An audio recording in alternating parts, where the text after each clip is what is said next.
Hello everyone, welcome back to my channel. आइए करते हैं आज area of triangle when vertices are given. त्रिभुज का क्षेत्रफल जदों उसके शिखर दिते हों। हाँ जी, ये बहुत ही इंटरेस्टिंग और बहुत ही सिंपल सा मेथड है। जब किसी ट्रायंगल के वर्टिसेस दिए हों तो कैसे उसका क्षेत्रफल एरिया निकाला जाता है। वैसे ट्रायंगल का एरिया निकालने के लिए हमारे पास और भी मेथड होते हैं। जब इसकी साइड्स दी होती हैं तो हम हीरोन्स फार्मूला लगाते हैं, मतलब भुजाएं दी हों तो हम हीरों दा सूत्र ये अप्लाई करते हैं। जब हाइट और उसकी कॉरेस्पॉन्डिंगली बेस दिया हो, मतलब ऊंचाई और आधार दिया हो, तो 1/2 गुना आधार गुना ऊंचाई, मीन्स हमारे पास ऐसे मेथड्स हैं ट्रायंगल का एरिया निकालने के लिए। लेकिन अब ये वाला मेथड क्या कह रहा है कि जब आपको किसी त्रिभुज, किसी ट्रायंगल के वर्टिसेस मतलब शिखर दिए हों और उनके निर्देशांक, मीन्स ए का निर्देशांक जो कि x1 y1 देख सकते हो आप, बी का निर्देशांक x2 y2, सी बिंदु जो सी शिखर है इस त्रिभुज का, उसके निर्देशांक है x3 y3। तो इस त्रिभुज का क्षेत्रफल कैसे निकालेंगे? सो उसका फार्मूला है वो मैंने लिखा हुआ है यहाँ पर, that is equal to area of triangle ABC is equal to 1/2 modulus x1 into bracket start y2 minus y3 plus x2 into bracket start y3 minus y1 plus x3 multiply bracket start y1 minus y2 modulus. Modulus इसलिए डाला हुआ है कि कई बार अगर solve करते हुए in between negative आ जाए, मतलब सॉल्व करने के बाद आंसर हमारे पास नेगेटिव आए तो मॉडुलस उसे प्लस कर देगा। बिकॉज वी नो दैट जो क्षेत्रफल है ट्रायंगल का या किसी का भी क्षेत्रफल अगर हो तो वो नेगेटिव नहीं होता, तो मॉडुलस हेल्प करता है उस नेगेटिव को पॉजिटिव बनाने के लिए। तो देखिए अब फार्मूले को याद कैसे करना है। सबसे पहली बात, जो x है, x वाली जो आपको दिख रहे हैं x1 x2 x3 वो ब्रैकेट के बाहर हैं और बाहर प्लस लिखा, प्लस का साइन आता है। ब्रैकेट के अंदर कौन से हैं? y1 y2 y3 ये निर्देशांक हैं और अंदर माइनस का साइन है।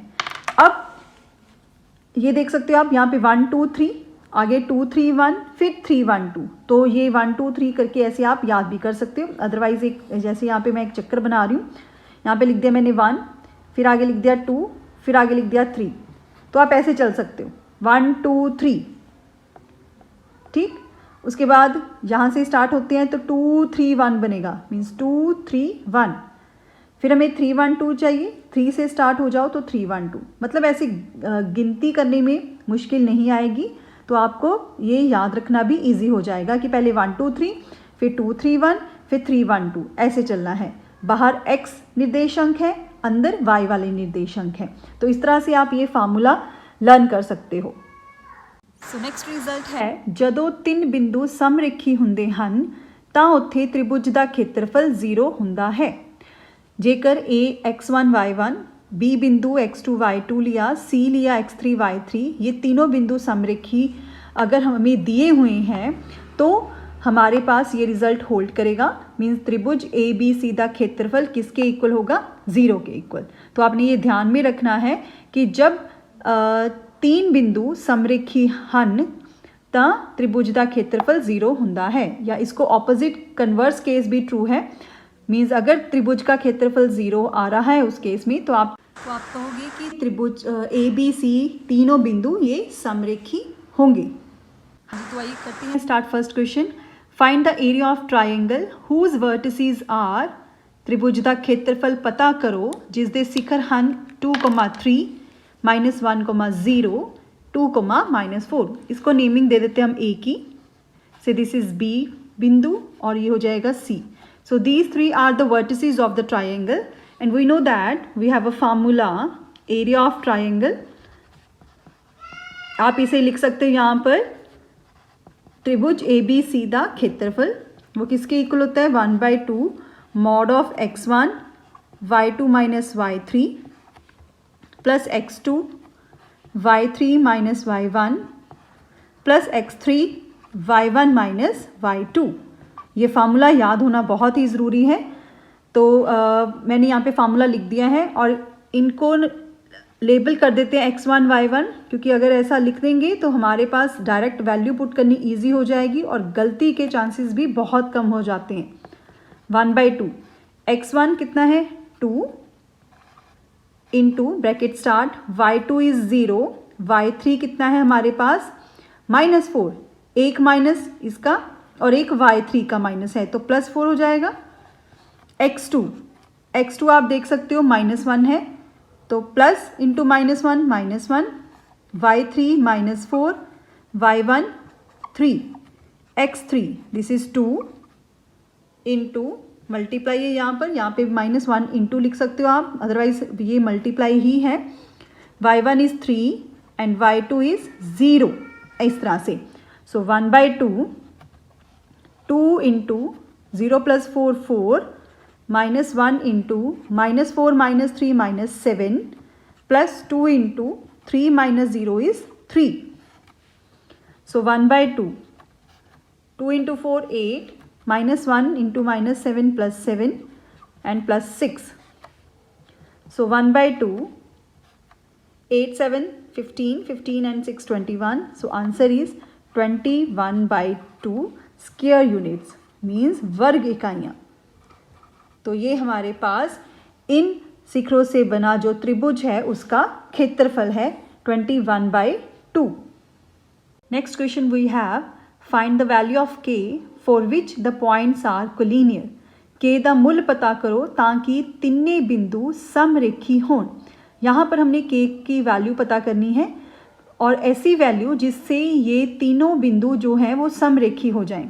तो हमने अभी लास्ट में रिजल्ट भी डिस्कस किया था, तीनों बिंदु समरेखी होंगे तो त्रिभुज का क्षेत्रफल जो वो तीनों बिंदु से बनेगा वो किसके इक्वल होगा 0 के इक्वल। तो यहाँ पर हम लेकर चलेंगे कि k की ऐसी वैल्यू जो हमने फाइंड आउट करनी है जिससे त्रिभुज का क्षेत्रफल 0 हो जाए। सो इसको मार्क करते हैं A, मार्क करते हैं C, B and C। So area of triangle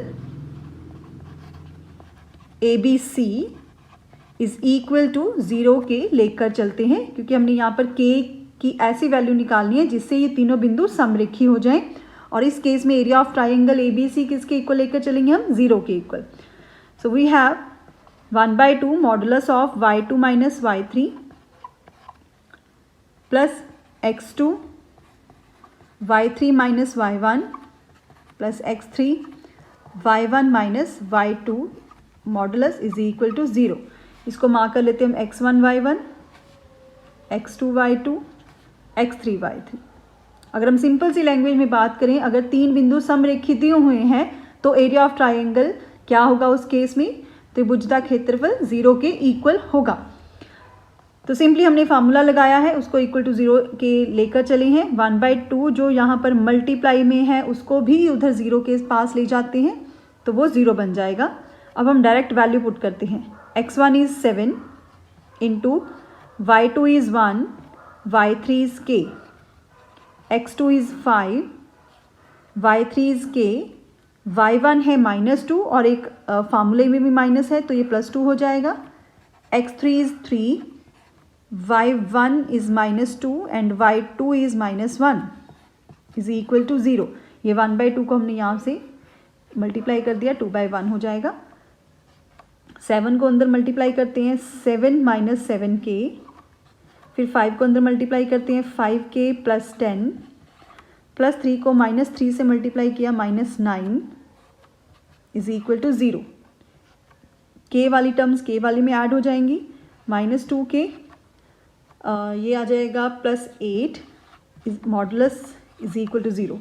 mod हटा देते हैं हम, ये भी इक्वल टू 0 होगा। So -2k is equal to -8, k is equal to -8/-2, minus से minus cancel 4। So the value of k is equal to 4।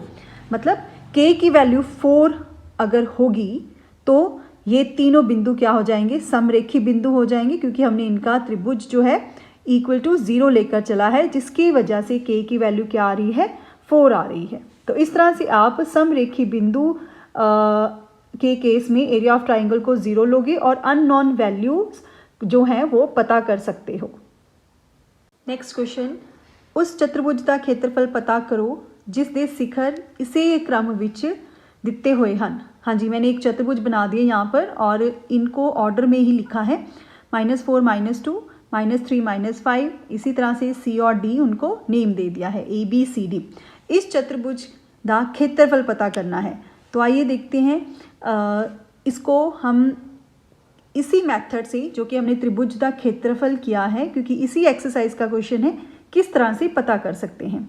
तो आप अपनी मर्जी से या तो ये विकर्ण डायगोनल बना लो या AC डायगोनल बना लो। तो मैं यहाँ पर B और D को ज्वाइन कर रही हूँ और ज्वाइन करने के बाद आप देख सकते हो ये दो ट्राइंगल्स में डिवाइड हो गया है, एक ट्राइंगल ABD, दूसरा ट्राइंगल BCD। क्योंकि हमने सारे चतुर्भुज का क्षेत्रफल पता करना है तो हम क्या करेंगे इस केस में, पहले ABD त्रिभुज का क्षेत्रफल निकाल लेंगे, फिर BCD त्रिभुज का क्षेत्रफल निकाल लेंगे, दोनों को ऐड कर देंगे तो हमारे पास कंप्लीट ABCD का क्षेत्रफल आ जाएगा। मीन्स यहाँ पे कैसे लिखेंगे हम, चतुर्भुज ABCD का क्षेत्रफल किसके बराबर होगा, area of triangle ABD, means ABD का क्षेत्रफल, ABD त्रिभुज का क्षेत्रफल, AR means area, and area of triangle BCD। तो यहाँ पर हमें 2 बार फार्मूला लगाना पड़ेगा, पहले ABD इन बिंदुओं को लेकर, फिर BCD इन पॉइंट्स को लेकर हम क्षेत्रफल इसका निकालेंगे, फिर दोनों को ऐड कर देंगे तो हमारे पास एरिया ABCD का आ जाएगा। राइट, तो ये आपके लिए होमवर्क है, इसका आंसर आप चेक कर सकते हो। ये 7.3 एक्सरसाइज का 4th क्वेश्चन है। तो इस तरह से स्टूडेंट हमारा ये 7th चैप्टर कंप्लीट होता है। बाकी इनकी एक्सरसाइजेस के लिंक भी मैं इसकी डिस्क्रिप्शन में आपको डाल दूंगी, तो आप ये कंप्लीट चैप्टर कर सकते हो। Thank you.